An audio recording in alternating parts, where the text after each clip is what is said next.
Afternoon class, and welcome to our Ulric Collette face merge tutorial. So we're looking at this artist Ulric Collette, who does these genetic family portraits where he blends father and son face together in one portrait.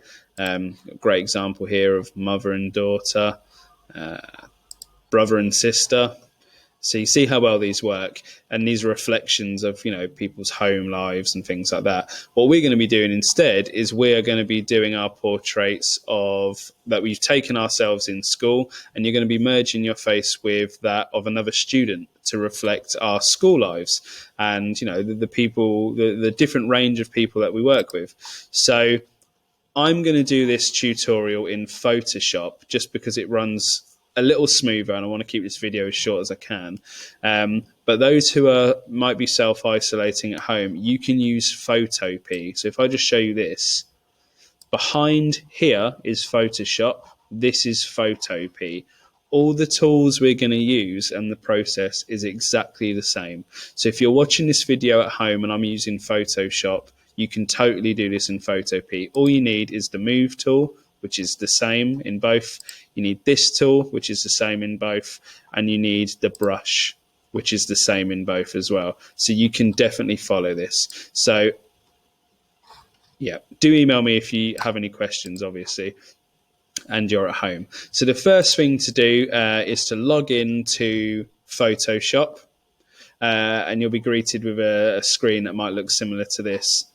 All you've got to do once you've logged into Photoshop is to find your image in our area and to just drag it in, and it will open.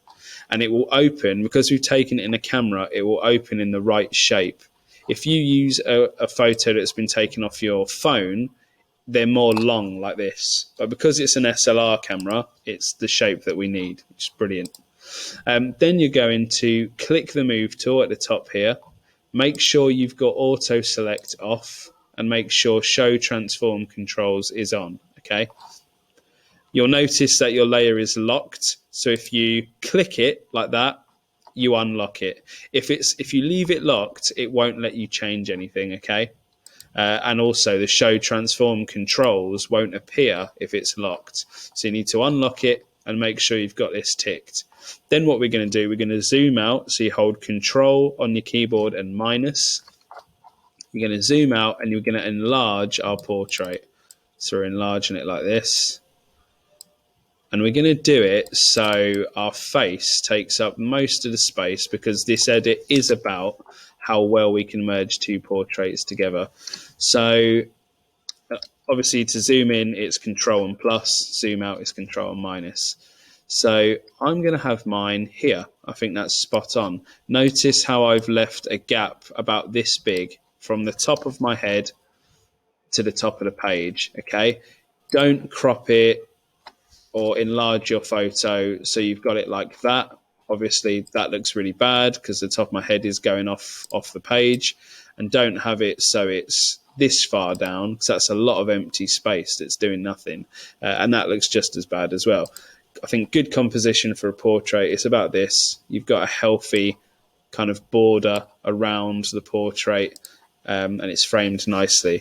The next thing you're going to do, using this tool here, the rectangular marquee tool, I want you to draw a rectangle around the pupil, the black bit of your eye, and drag it across to the other one. And if they're both inside, then that means your portrait has been taken straight and the head isn't tilted either way, left or right. And you need your portrait to be straight, okay? So if you've got a pupil that's here or here and it's outside of your rectangle, what you need to do is to select your Move tool, and then I'd go outside of this one here or this one on the side, and just rotate it until you test it and it is all in line again, okay? So I'm just going to undo that because this one was actually perfect as it was. Okay, once you've got your portrait enlarged, so the head is this shape, size, and you've got that much gap on the top, and you've checked your head straight, your pupils are all in line, you're going to get the portrait of the person who you've decided to blend your portrait with, and make sure you drag it on top of the portrait. Don't put it here because it will open it as a new image. You need to drop it on top of your image there. Okay, when you do that, you'll notice it's put it on the same canvas, and that's what we want to happen. Okay, notice here I've got this file icon on the side of my of Sir's portrait. You want to right click and do rasterize layer, because if you don't do that, some of these options you won't be able to use. We don't need to use all of these, but if you rasterize the layer, just click there, then these options become available to us, and it doesn't restrict us in any way. So make sure you've got no icon on there. Then we're going to do the same with this one. We're going to enlarge this portrait so the face is nice and big and is the focus of the image. If your show transform tools go off your canvas, you just need to zoom out. You zoom out again and you'll see your show transform controls like that. Okay, and you can zoom back in again.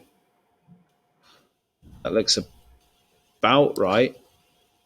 We will make this extremely precise in a bit. I'm going to zoom in and I'm going to do the eye test. So pupil, around pupil. So, right, so here, his pupil's there, the black bit, and this one is lower. So that means his head is slightly tilted. So what I'm going to do is get the move tool, and I'm going to have to rotate him a tiny bit.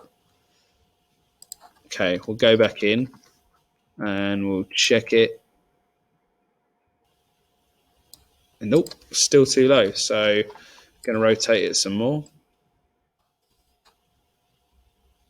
Double click the image and then go back in and check it again. Yeah, okay, so that means now the head is straight. So we've got two portraits where the heads are straight. Now what we need to do is we need to line them up so they match. So I'm going to go to opacity here, and I'm going to change it to about 65. And this is where it starts to get fun, because you'll start to see the portraits lining up. Well, what I'm going to do is I'm going to use the arrows on my keyboard. So I'm using up and down, left and right to move this, to nudge it around ever so slightly. So you don't need to use your mouse at all here. Just on the arrow keys on your keyboard, up, down, left and right. I've got the eyes to match perfect here, but the nose doesn't. And I wonder why that is. It's because our faces are totally different shapes, isn't it? And that's going to be the same with you guys. You'll find you might get the eyes to match, but it doesn't guarantee the nose or the mouth will. So what you've got to do now is figure out what you need to do to make it match. So I can see my mouth is lower. It's here. When I click Sir's layer on, his mouth's up here. So what I might need to do is just make Sir's layer a little bigger. It might better fit my portrait a little bigger. Let's have a look. So just moving this into place. So the eyes are still okay. The nose is there. And you can always change the opacity back to full so you can get a clear shot like this. So faces look about the same size, but for whatever reason, they're not matching up. And the main difference I can see is my mouth is lower, Sir's mouth is higher. So what I need to do is I need to slightly distort this image.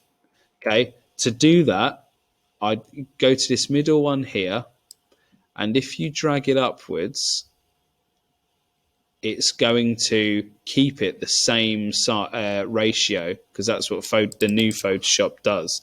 It makes it so you can't squish people's faces like that. Okay, so what we need to do, because we want to be able to slightly squish, is hold Shift on your keyboard. So that's on the left of the keyboard, the arrow pointing up. Hold that down, and while you're holding that, if you go to resize, it actually allows you to squish. And that's what I want to do. So I'm going to just drag Sir's portrait down a little bit, making it a little longer than it actually is. not too much because I don't want to distort it at all. I still want it to look natural, so don't overdo it at all. You're just doing it a bit so you can match these features. So let's have a look now. The nose looks good. Yeah, the nose looks great. The mouth is there. You can always put your finger on the screen. So his mouth's here, my mouth's here. So I might need to make him a little bit longer still, just a bit, just a tad. Yep, okay. And then go back in. Now move this up with the arrow key on the keyboard, moving it into place. And that looks pretty good. And you can always see, if you want a quick look at how it might look, how it might look after editing, you can always have a quick flick through the editing, the blending options here. So darken will show you all the dark parts of Sir on top of my face. Lighten will show all, that looks a bit dodgy, all the light parts. Okay, so the next step of what you need to do is you need to decide which part of your portrait you want to keep and which side of your partner's portrait you want to keep. So I prefer this right side of my portrait. So I'm going to use this right side, which means for Sir, I have to use his left side. Okay.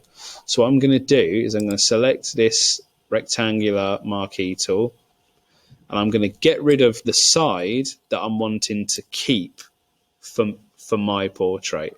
So I want to use the right side of my portrait. So I'm going to get rid of the right side of Sir's. So you start by selecting outside the canvas, dragging it down, and I see how I've gone exactly halfway. Go a little bit for the image that's on top here. So Sir's image is on top.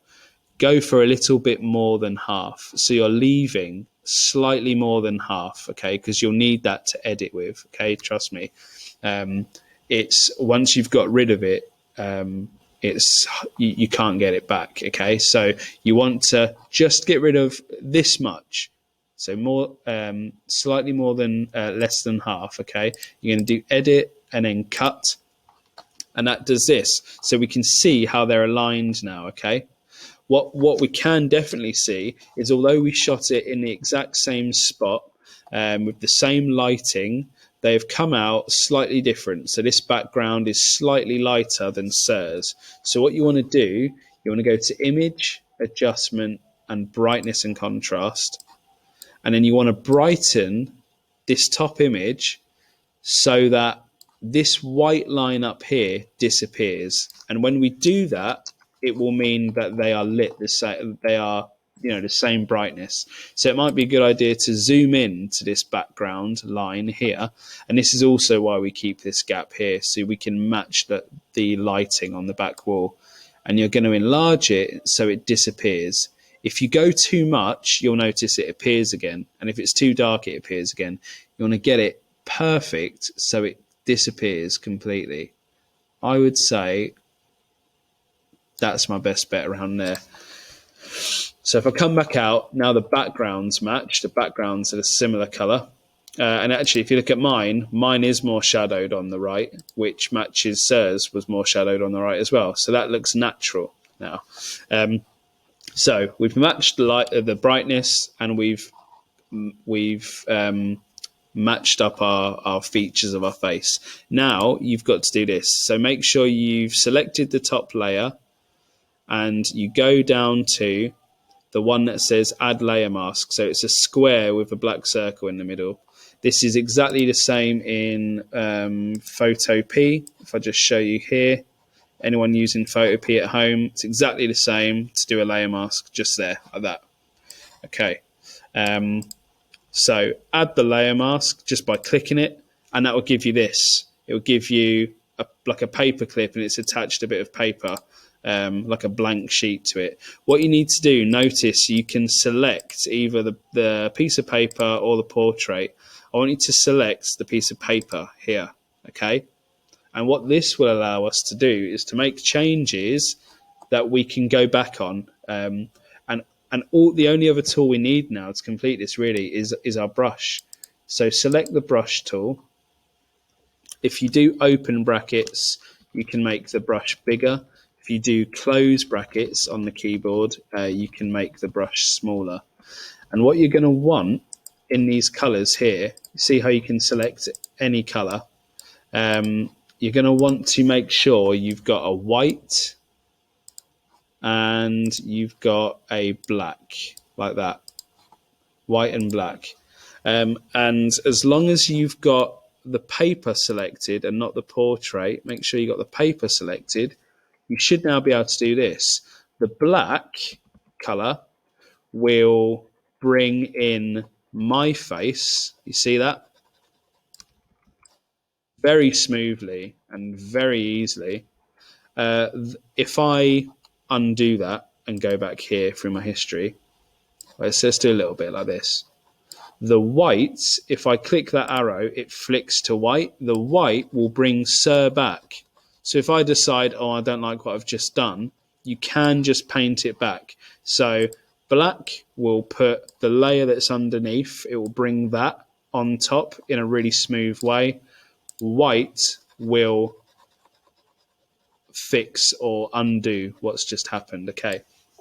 Now what you need to do to make sure you get this really smooth effect, firstly, you need to make sure your brush is set up the same as mine. So I've got opacity along here. You'll notice whenever you select a tool, all of these options change. For every tool, they've got their own set of options, right? So select the brush, make sure you've got opacity at 100, flow at 100, smoothing at 100. And again, this is the same in Photopea. You'll have all those options the same. Okay, so just make sure it's set the same, whichever you're using. There's one really important one that's kind of hidden. You need to click here, this arrow here, and make sure hardness is at 0. Okay, size will just depend on what size brush you're using, so you don't have to worry about matching that, but you do need to make sure often it's just set at 100%. Okay, and what this does is horrible. If I go for black here, see how it doesn't blend it. It shows it shows you the shape of your brush like that. There's no blending. But if I go to 0 hardness, 0% hardness, now look, it's a lot smoother, much nicer. So just make sure your brush is at 0 hardness. For Photopea, this option is hidden away, and I believe it's here. Yeah, it's here. So it's at 100%. You want to take that down to 0. So if you're using Photopea, it's just there, hardness. That's the main one. Okay, and now all we've got to do, this is the fun part, the hard part's done really. Now all we've got to do is very carefully and neatly, with a small brush, we're going to pick the details of my face that I'm going to bring back. So you can click the eye here to show my full face, so I can see what I've got coming. So I can kind of predict, I want that hair, but I don't want all of this hair here, because that kind of looks a bit of a state. I want just these hairs. Let's see. That works well, yeah. So just those hairs, I think that's quite neat. Ooh. So what's that? Okay, so I've got a bit of hair there that I don't want. So I can flick to white and I can undo that and paint Sir back in there. Okay. And then I'm going to zoom in so you can get some accuracy. I'm going to make sure you've got black on again to paint you back in. Paint me in here. See how our nose matches up really well, lines up brilliantly. Right, our mouths didn't perfectly match up, but here you see I can have my mouth and Sir's facial hair. That didn't work so well then, so let's see if we can. So this is because I didn't line up our mouths perfectly. So ideally you'll have your mouths lined up perfectly as well. So I might undo, no, I'm gonna keep going with this. So I'm gonna go with my mouth. I'm gonna paint this in.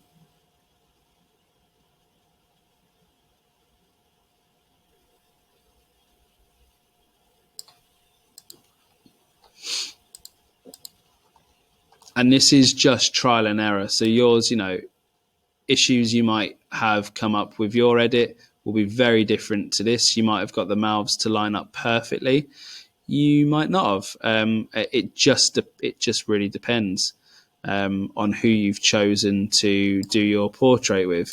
It obviously it is easier to use portraits of a similar tone, in terms of getting this dividing line down the middle to just seamlessly go away. But I'm not saying you have to at all. It just might create a more successful edit, in terms of having that line really disappear. If your tones are as similar as possible, then that line will disappear. What you can also do is you can change the opacity. So say I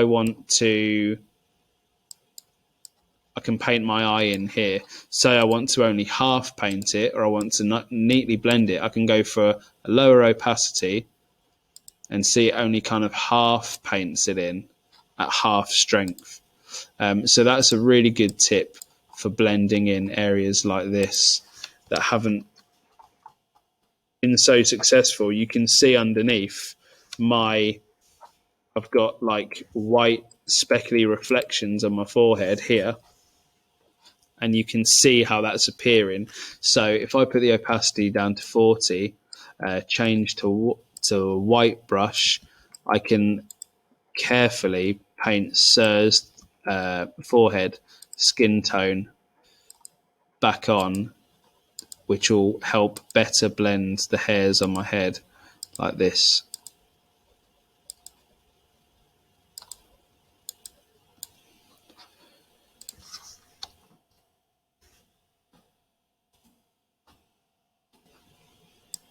Yep. Yep. Okay, and then back to the facial hair, and this is, I might go for a lower opacity here so I can blend some of my more gingery beard with his dark beard. Remember, if you've been switching between adding and taking away, black is the color that allows the bottom layer to come through the top. So you've got to remember to switch back. And I'm just going to blend this line away again, like this.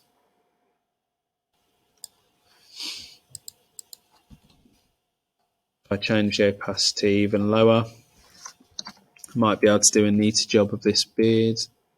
Get that just to fade a little.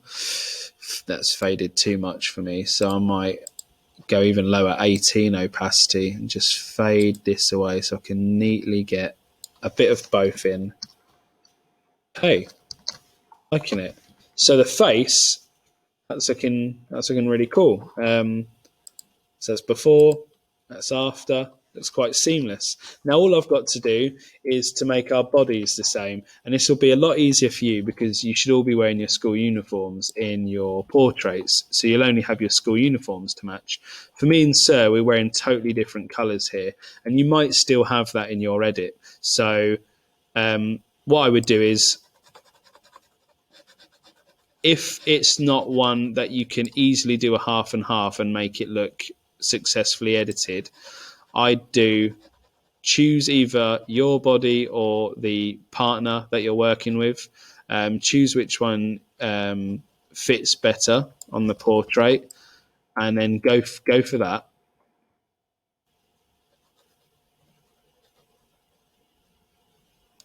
So I've just put mine in here, and then you can neaten that up so I can make sure I haven't missed any. So I missed a little bit here. Make sure again I haven't missed any. That's fine. So then what I'm going to want to do is, because I've painted, you can see I've painted some of my background here, and that doesn't look neat. So I'm going to go back to white, and I'm going to paint in Sir's background back in. So we've got that nice light background still. So obviously I need a smaller brush because we've got a nice soft blur to make this look really well blended.